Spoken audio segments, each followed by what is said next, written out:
I hope you are happy lah to thought that your God, what you thought He is God, be happy lah like that. Itu kot. Faham masa yang putih tu?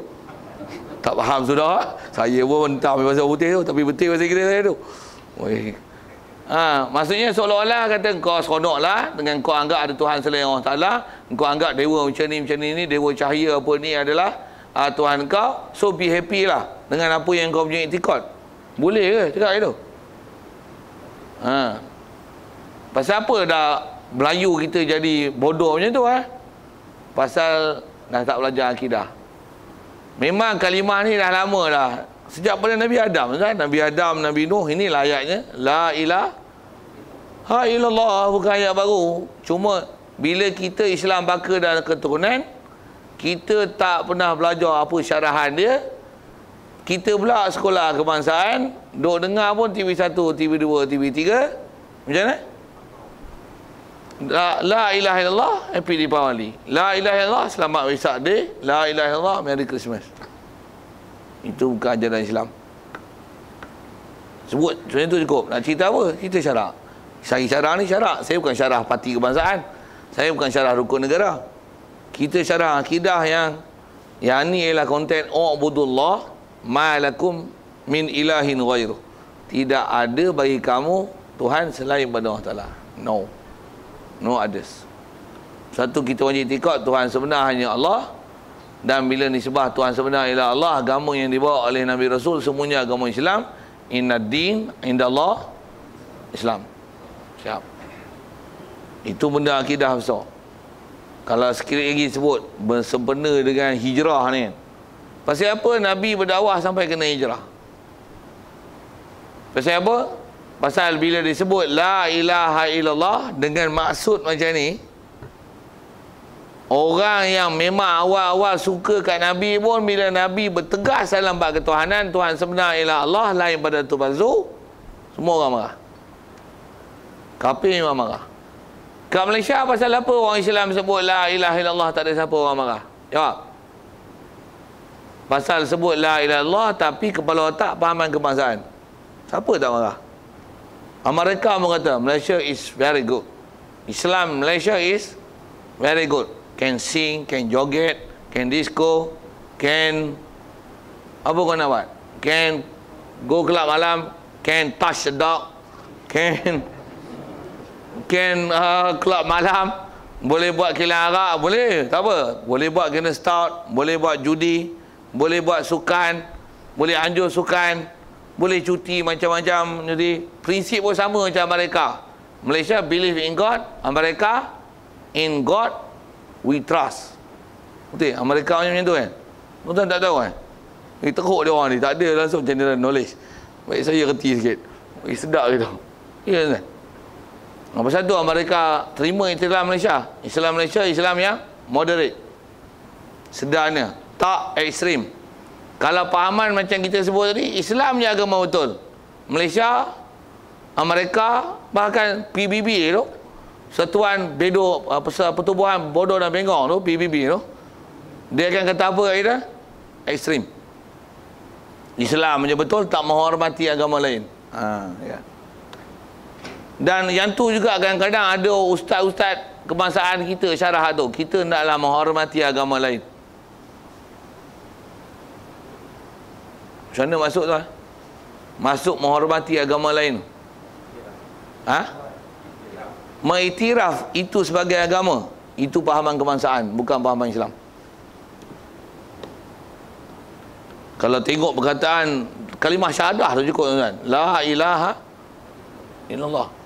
Sebab apa? Tiada Tuhan sebenar yang disembah melainkan hanya Allah saja. Allah is the only one. He is one and only. Tak ada hal lain. Macam mana boleh ada pengiktirafan selain pada Allah Ta'ala?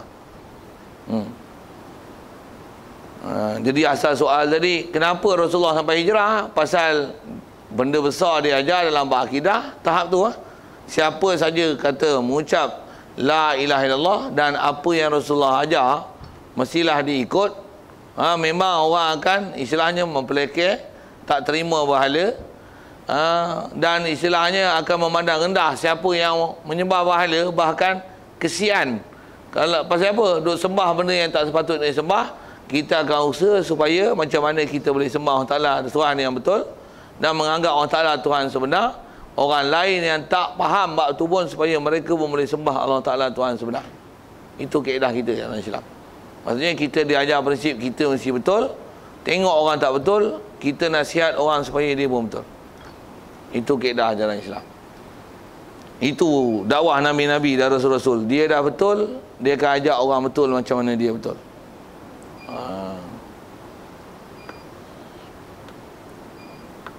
Baik, asal syarah tu tentang ayat Quran Ubudullah. Lepas tu nak ambil perhatian sikit, maksud daripada perkataan tu bukan suruh ibadat tapi suruh tauhid Allah Ta'ala. Dan maksud tauhid itu sangat besar pasal pengiktirafan hanya mesti diberi pada Allah Ta'ala, selain pada Allah Ta'ala adalah palsu dan batil. Baik, itu perkataan Nabi Nuh. Firman Allah Ta'ala lagi, wa ila adin akhahum huda qala ya qaumi ibudullaha ma lakum min ilahin ghairuh afala tattaqun. Suratul A'raf ayat 65. Dan pada kaum Ad kami utuskan saudara mereka, iaitulah Nabi Hud.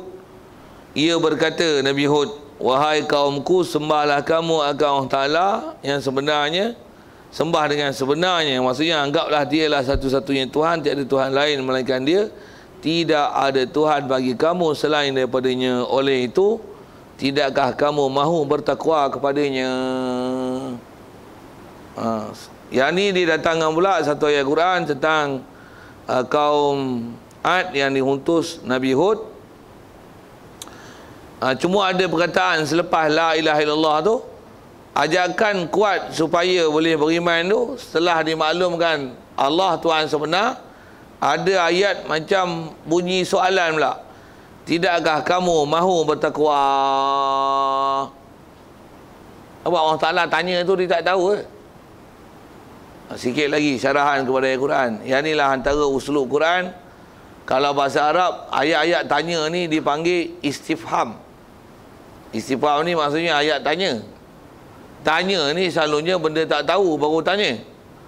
Tapi salah satu uslub Quran ialah menggunakan ayat bertanya yang Allah dia tak perlu tanya untuk dia tahu pasal semua dalam pengetahuan dia. Tapi antara uslub Quran didatangkan dengan bentuk pertanyaan. Memang bukan maksud Allah Ta'ala untuk tanya.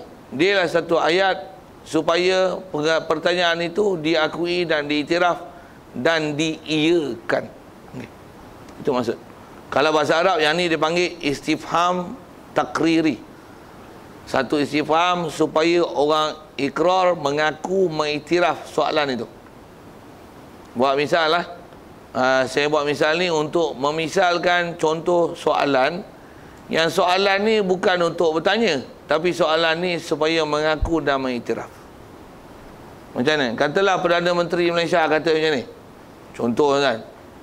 Betul tak betul dia cakap satu hal. Saya nak tunjuk contoh. Tanya tu bukan untuk soal dan tuan-tuan kena jawab.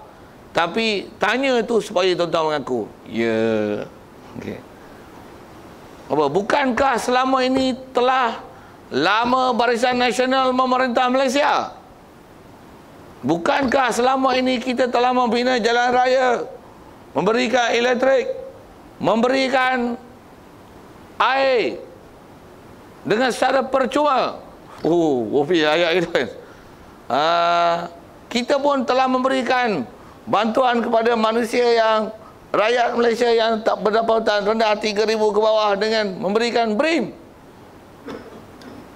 Tuan-tuan tak jawab. Soalan tu soalan apa? Kena jawab apa? Ngaku je.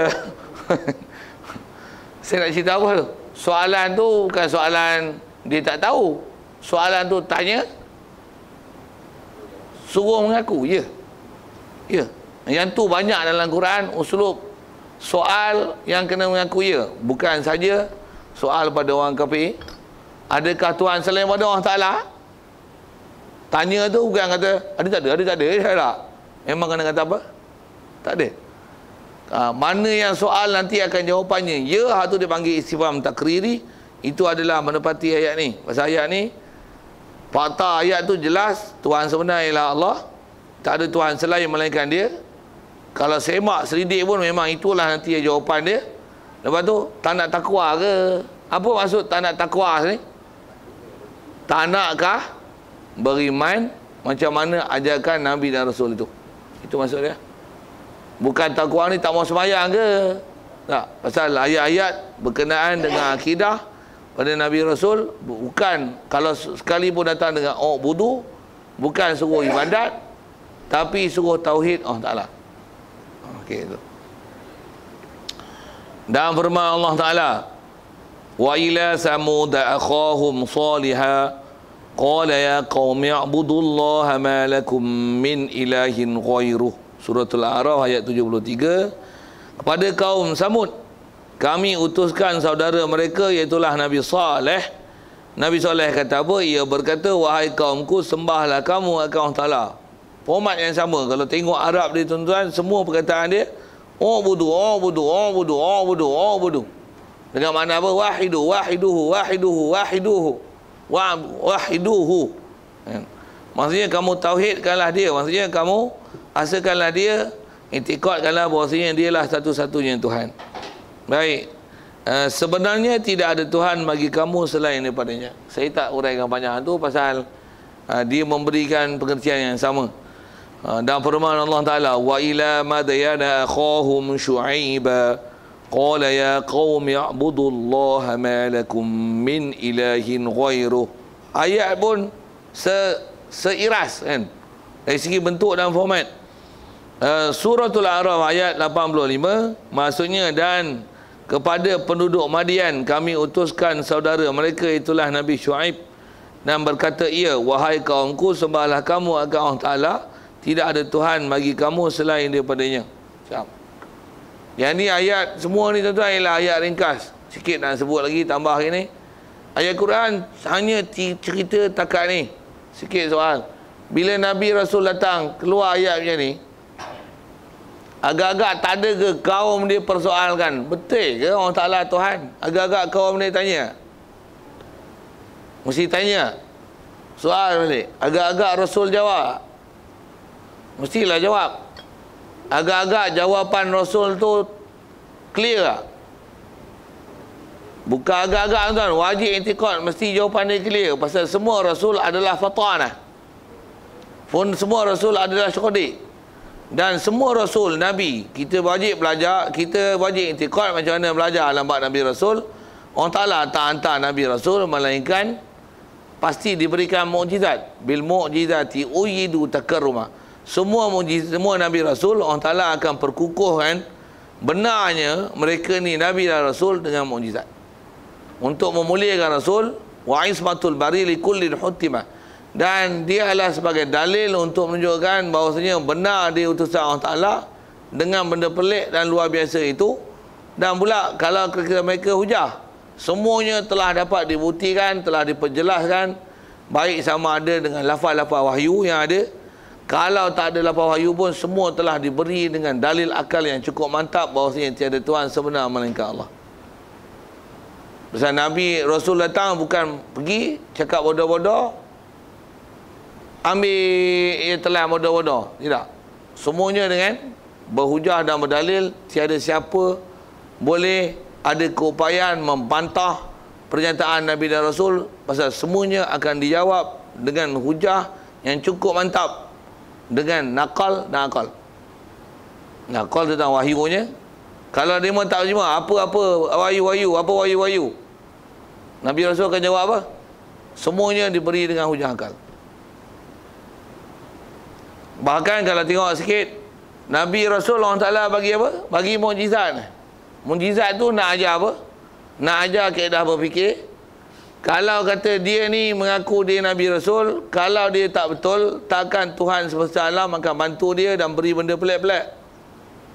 Tapi benda pelik-pelik berlaku kat dia, sikit fikir akal, apa faham, mesti dia cakap betul. Jadi semua mukjizat mengajar format berfikir dan kaedah penaklukan untuk menunjukkan bahawasanya Nabi Rasul mesti benar. Pasal dia disokong dengan berlakunya perkara pelik dan luar biasa yang mencari adat yang namanya mukjizat, membuktikan bahawasanya Tuhan semesta alam seolah-olah berkata, benar dia ni, memang betul utusan aku, bukan dia berdusta. Nak mengajar apa? Selain daripada nas nakli, ada kaedah penaklukan akli. Yang tu yang ulama kita ajar dalam kitab-kitab akidah.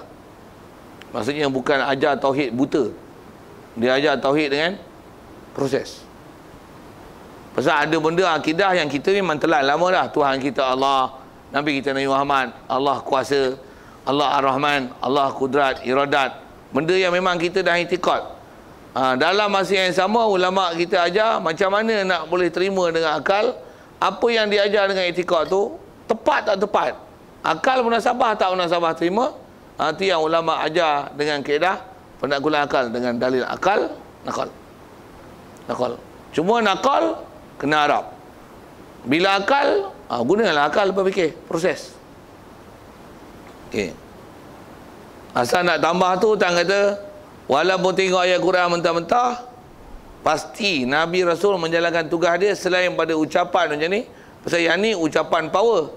Setiap ucapan yang power, yang kata Tuhan sebenar ialah Allah, tak ada Tuhan selain Allah, itu fakta. Macam mana boleh keluar kenyataan ni? Dia ada istilahnya kaedah bercakap, kaedah berdalil, kaedah berhujah yang tak disebut dalam Quran. Pasal Quran hanya kalam ijaz, dia kalam ringkas, sebut parti yang mana nak mendatangkan perkataan tu, semua dihurai tapi tak dihikayatkan perkataan tu dalam Quran. Sikit kalau tengok ayat Quran tentang Allah Ta'ala wahdaniyah, Allah Ta'ala ajar berfikir apa? Lau kana fihi ma alihatun illallahu lafasadata. Kalau ada Tuhan selain pada Allah Ta'ala, di langit bumi ni ada Tuhan selain pada Allah Ta'ala, lau kana fihi ma alihatun illallahu lafasadata, nescaya langit bumi ni tak ada. Ayat simple je. Telan memang kena telan ayat tu. Cuma di mana munasabahnya kalau ada Tuhan lain pada Allah Ta'ala, langit bumi tak ada. Yang tu tak dicerita dalam Quran. Itu apa? You use your kepala otak, you fikir lah. Yang ni yang dipanggil kalam ijaz dalam Quran. Satu Quran tuan-tuan, dia banyak ayat Quran yang datang ayat pendek padat, dia bagi parti yang mana benda yang nak boleh proses bawa kepada padat ni kena proses. Itu yang ulama ajar kat kita untuk kita proses. Pasal mereka tolong proses yang untuk kita. Pasal kita kalau bagi mentah-mentah Quran, kita tak pandai. Dia mesti ada alat untuk proses. Satu, bukan senang nak jadi penafsir Quran tuan-tuan. Sejak pada dulu sampai akan datang, takkan ada siapa boleh baca tu, baca tafsir Pimpinan Ar-Rahman. Itu bukan tafsir, itu terjemah Ar-Rahman. Okey. Tafsir tu apa? Tengok ayat Quran, sebelum sampai satu pernyataan tu, apa hujah nak mendalil yang situ. Biasanya ayat Quran hak tu tak disebut. Yang tu yang sekali lagi saya sebut istilah Quran, disebut Quran adalah kalamun ijaz. Apa ijaz? Kalam ringkas yang ada ayat panjang tak payah sebut, cukup sebut dengan parti, hal lain orang berakal boleh cari. Saya nak isyarat apa ada Quran je. Pasal Quran kalau kita baca tu yang, kalau tuan-tuan tengok apa yang Quran ni sama je. Nak macam nothing interesting. Maksudnya tuan-tuan tak ada alat tu. Tak ada alat nak proses tu. Nothing interesting, padahal ayat dia punya power. Baik. Firman Allah Ta'ala, walaqad ba'atsna fi kulli ummatin rasulan an i'budullaha wajtanibut taghut. Surah An-Nahl ayat 36. Maksudnya, dan sesungguhnya kami telah mengutus dalam kalangan tiap-tiap umat seorang rasul. Yang ni dia bagi satu pernyataan umum, setiap umat ada rasul. Dan kalau tengok bahasa Arabnya disebut fi kulli ummatin rasulan. Kulli ummah, kalau kita belajar bahasa Arab, dia lapan nakirah. Maksudnya tak ada spesifikasi umat mana. Untuk Allah Ta'ala hantar apa? Rasulan. Rasulan pun datang dengan lapan nakirah, dia tak makrifah. Kalau tuan-tuan belajar bahasa Arab, dengar saya nak sebut apa makrifah nakirah tu. Makrifah nakirah ni antaranya kaedah nak kenal ada al-ilam. Rasulan tak ada al-ilam. Tak ada al-ilam ni kalau macam bahasa Inggeris dia macam dia bukan macam de. Jadi kalau sebut maksudnya benda tu unknown. Kalau sebut de maksudnya yang ni been notified, telah diketahui, telah diambil kenal pasti siapa dia. Kalau saya kata I saw a tiger, apa maksud a tiger? Tiger yang not mentioned. Kalau I saw the tiger, apa nak the tiger? Tuan-tuan tak tahu bahasa Inggeris ya? Dengar saya syarah bahasa Inggeris. Pasal tuan-tuan Arab tak faham saya sebut nakirah makrifah, faham tak? Tak faham. Untuk saya syarah bahasa Inggeris. Kod-kod bahasa Inggeris tuan-tuan boleh faham. Bahasa Inggeris tu dulu kat SPM. Padahlah ada tak faham. Tak faham pun dengar saya nak sebut bahasa Inggeris. Pasal bahasa Inggeris yang bahasa Arab lagi tinggi bahasa dia. Kalau bahasa Inggeris tuan-tuan tak faham, bahasa Arab macam mana tuan-tuan nak faham? Lagi tak boleh faham. Sepatutnya kena faham tak? Sepatutnya kena faham. Baru tuan-tuan faham betul-betul ayat Quran ni. Nak cerita apa? Fi kulli ummatin. Dia ialah nakirah. Nakirah maksudnya tak notify kat kita. Umat mana? Pula tu dia kata setiap umat ada rasul. Rasul pun rasul mana? Ada rasul yang tak notice kat kita. Rasul tu nama apa pun. Dan memang ada pun rasul yang macam tu. Kita dah belajar dalam kitab lepas. Tu yang wajib umum itikad. Allah Ta'ala hantar Nabi Rasul ramai. Pasal apa? Ada yang kita nama pun tak tahu. Berapa angka sebenar? Walaupun masyhur dengan ada 124,000 Nabi dan 313 tu, pendapat paling kuat Ahli Sunnah wal Jamaah, berapa Nabi Rasul? Ramai, cukup. Angka tu tak wajib itikad. Kalau ada atas sebut riwayat dan hikayat, tapi tak wajib itikad. Mesti banyak tu. Cuma yang dalam Quran yang notified kat kita 25. Yang Allah Ta'ala notice kat kita dengan nama, dengan ada spesifikasi. Nama 25. Lain benda tu cukup. Nabi Rasul ramai. Atas format yang sebut ni, Allah Ta'ala sebut, dia kata kami hantar setiap umat ada Rasul. Siap. Jadi maksudnya apa? Setiap umat ada Rasul. Dan nak ajar kita ada apa? Rasul apa dia cakap? Ani abudullah, sembah Allah Ta'ala. Tu benda besar. Dan mesti ada di sebalik dia. Apa? Wajtanibut taghut. Jauhkanlah taghut. Taghut faham ni? Syaitan. Itu antara makna tafsir. Taghut juga kalau ikut atas dengan umum makna tafsir, taghut ni apa? Selain pada Allah Ta'ala. Selain pada Allah Ta'ala, taghut belaka.